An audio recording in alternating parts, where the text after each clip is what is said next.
It's raining again in Manhattan tonight. I'm sitting here, staring at a ticker screen flashing a number that 6 months ago, any suit on Wall Street would have laughed at if you mentioned it. $69. 1 ounce of silver. Do you hear that sound?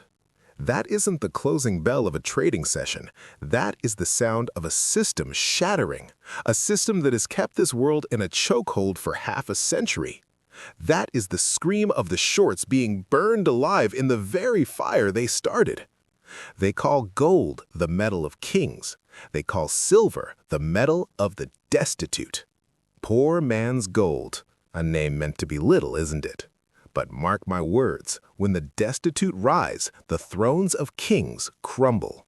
In today's case file, we aren't talking about dry numbers.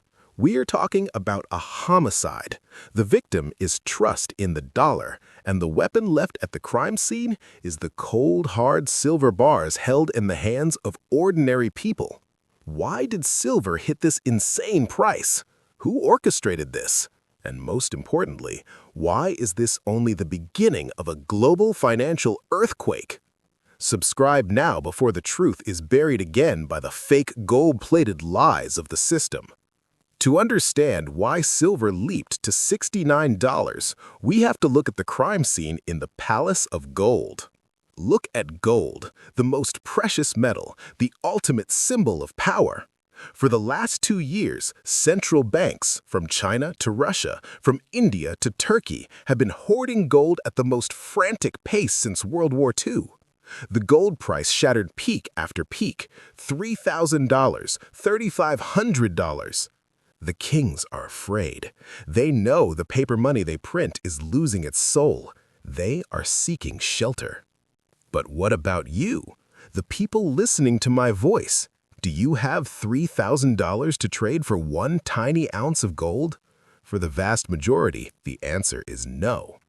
When stagflation strikes, when your breakfast bowl costs more today than it did yesterday, the crowd begins to panic. They see gold flying high out of reach. They feel left behind on the elite's lifeboat. And that is when they turn to look at gold's forgotten, battered, and mocked younger brother, silver.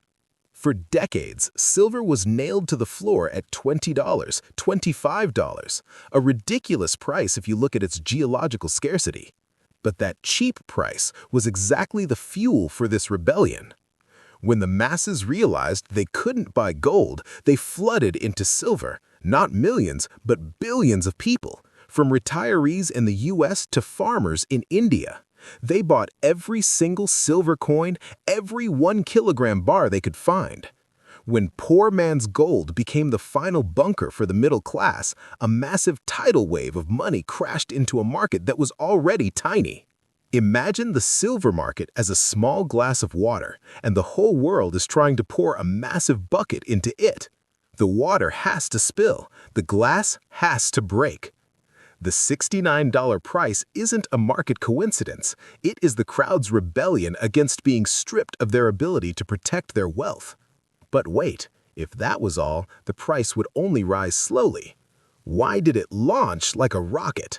The answer lies with another ghost, a ghost called the gold-to-silver ratio.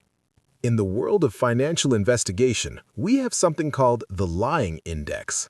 It is the gold-to-silver ratio.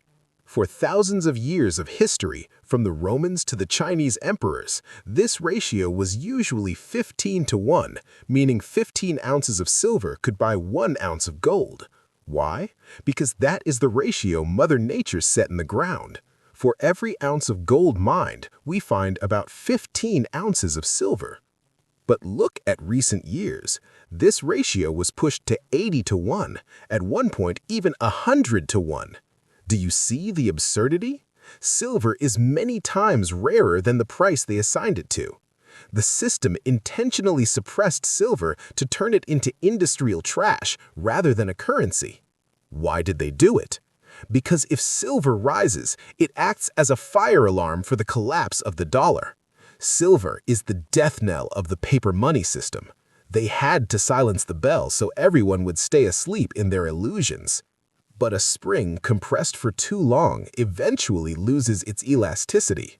When gold crossed $3,000 at an 80-to-1 ratio, silver should have been at $37, but it was still lagging at 25. That gap was a vacuum, and nature hates a vacuum. The surge to $69 we see today is the process of closing the gap. The spring has uncoiled. As this ratio began to adjust from 80-to-1 to 60, then 40, the price of silver didn't just rise, it soared. Smart investors saw this coming long ago. They knew that buying silver wasn't a gamble, it was buying the most mispriced asset in human history. Stop for a moment and ask yourself, why are you only hearing about this now? Why didn't the mainstream media warn you when silver was $20? The answer is simple. They didn't want you at the table. They wanted that meal for the big banks. Leave a comment below. Do you own a single ounce of physical silver, or do you still believe in the numbers flashing on your banking app? I want to know how many people actually hold matter in their hands. We continue the investigation with the most dangerous suspect, the empty vaults at the COMEX. This is where the story gets as tense as an action thriller. Do you know the difference between real silver and paper silver? On the COMEX exchange in New York, billions of dollars of silver are traded every day. But there is a dirty secret. Most of those trades are just numbers on a computer screen. For decades, big banks have sold silver contracts they never owned. They call it short selling. They created a massive supply of ghost silver to crush the price of real silver. It is estimated that for every real ounce of silver in the vaults, up to 500 ounces of paper silver are traded on the market. Imagine a hotel with 100 rooms, but the owner sold room keys to 50,000 people. What happens? As long as the guests just hold their paper keys and stay home, everything is fine. But when a storm hits and all 50,000 people show up at the hotel at once demanding their rooms, that is when the lie is exposed. And that storm has arrived. In late 2024 and through 2025, a strange phenomenon occurred. Nations like India and China began withdrawing physical silver from vaults in London and New York in record quantities. Individual investors began demanding physical delivery instead of cash settlements. The COMEX vaults began to bleed dry. The registered silver stocks, silver ready for delivery, dropped to the lowest levels in history. That was when the greatest short squeeze of all time began.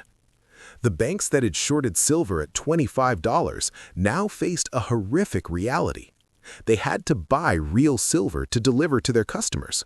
But where do you find silver when the vault is empty? They were forced to buy it back at any price. $25, $35, $50, and boom, $69. This $69 figure is not the real value of silver. It is the price of panic. It is the ransom that the liars must pay to redeem their unbacked paper IOUs. When paper silver burns, real silver becomes the most precious thing on Earth. And don't forget a crucial clue. Unlike gold, silver is an essential industrial metal. Every solar panel, every electric vehicle, every AI chip being produced today needs silver. And industrial silver is consumed. It isn't recycled like gold, it is lost in electronic landfills.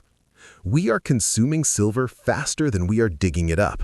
And now tech giants like Tesla, Apple, and Samsung are joining the race to hoard silver to secure their supply chains. They don't care if the price is $30 or $70. They need silver so their factories don't stop. The combination of the people's need for shelter, the collapse of paper contracts, and the thirst of industry has created a perfect storm.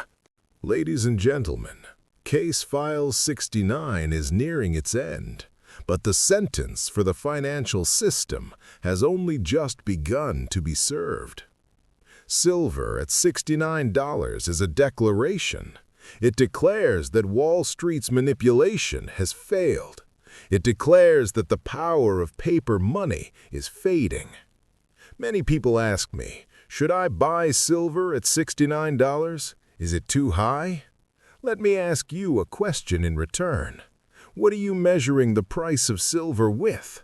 US dollars? Euros?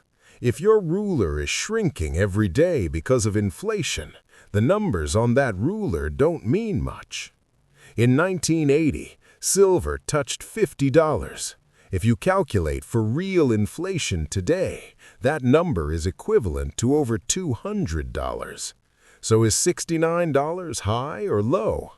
From the perspective of financial noir, this isn't the peak. This is just the moment the barrier broke. When silver decisively crossed $50, it escaped a 40-year prison. Before it lies an open sky where technical resistance no longer exists. But be careful, the market never moves in a straight line. The manipulators haven't given up yet.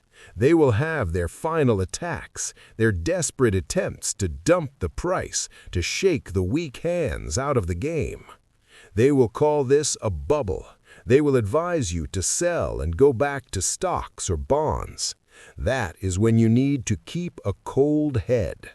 Remember, silver is the only substance on Earth that combines three elements: currency, industry, and scarcity.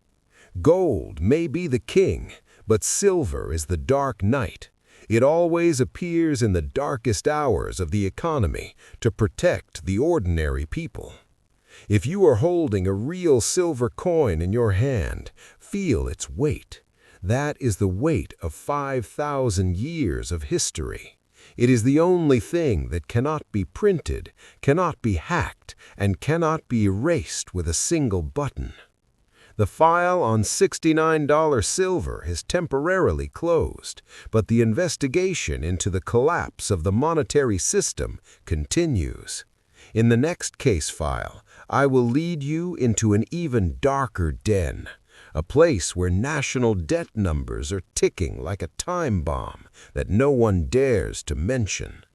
If you found this investigation useful, share it. Help those around you realize the truth before it's too late. Don't forget to subscribe to Financial Noir and turn on notifications. I am your guide in the financial shadows. Never believe what they tell you. Always follow the real money trail.